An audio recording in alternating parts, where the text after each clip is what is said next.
Alrighty guys, I'm over here at this, y'all remember this 300, the one we doing the transmission. That is the nag 1 transmission over there. Well, ladies and gentlemen, I have the transmission in. Now, I was getting ready to do the water pump, I got the cover off. When I removed the cover, this is what I saw, guys, and I wanted to bring you guys along for the ride so we can discuss some things on why it's imperative or very important that you stay on top of this stuff. Number one, now the likelihood, this belt pretty thick and it lasts a long time, but I still have my recommendations down to around 100,000 miles. Okay, and when you do that, go ahead and do the water pump. Now, as you can see, God, I can't remember how many miles this car has on it. I know it's over 100, and I have the battery disconnected, so I can't turn the key on. But yes, you can see this water pump has been leaking. However, not the kind of leak that would generate drips on the ground. So technically, that is what a customer go by. Okay, they don't go into panic mode till they see fluid on the ground. It would take a while for that to liquidize, I guess that's a word, and make it to the ground. This is what we call seeping. Some people will call seeping. Okay, yes, the water pump is seeping, not really leaking, but this is a perfect time to replace it. You know, act proactive. You don't want it to fail. You know, water pump, the coolant, water pump built with bearings and things like that, and the coolant is designed to protect those bearings as well as the cooling system. So if all this stuff, air is introduced into this stuff, you can have problems. Let me tell you another problem that this can lead to, because this has happened to me. Water pump leak, it would eventually end up on the belt, guys. And I'm gonna tell you something, the belt would slip and jump. Depending on when the starter rotate the crank and start the engine, the belt may jump.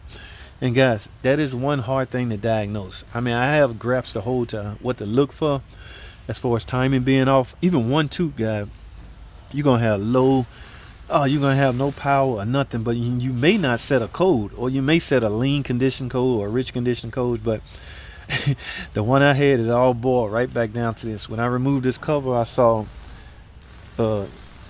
coolant residue all over, and the belt was saturated. But again, the liquid hasn't made it to the ground yet.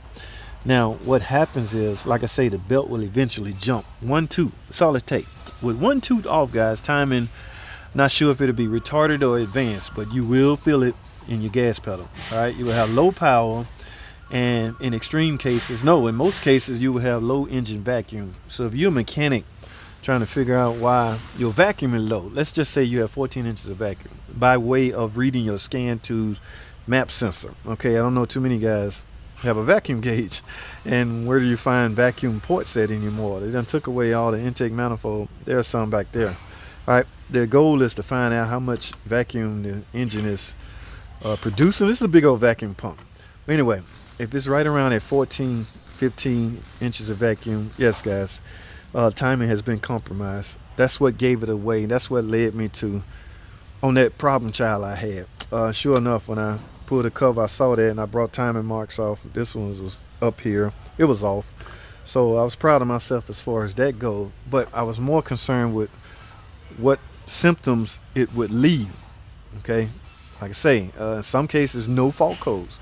A lot of cases, no fault codes. That's why guys nowadays are spoiled. Okay, they go into panic mode when they have a car that's drivability, poor drivability, and there's no fault code. They like, no, what do I do now? This is still a gasoline combustion engine. Okay, there are certain things required for it to function right.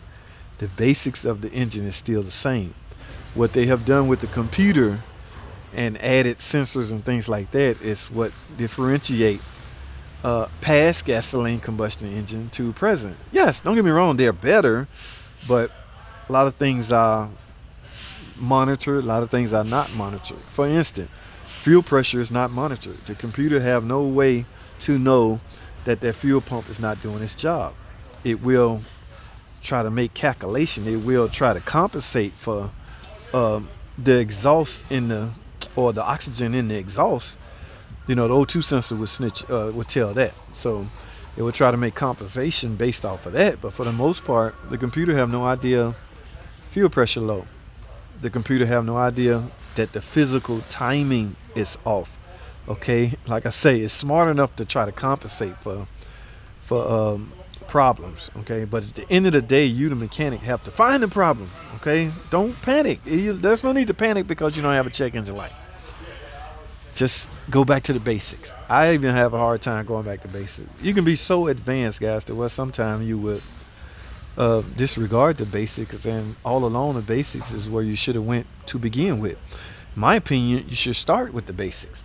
Okay, now granted, a fault code will put you in the right direction.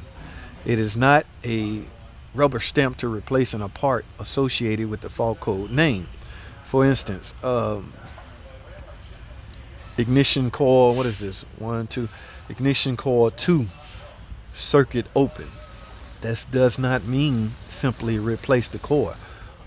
Remember pay attention to what the code says, circuit open.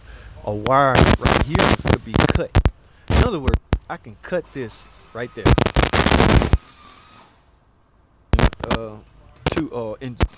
Ignition coil number 2, circuit open.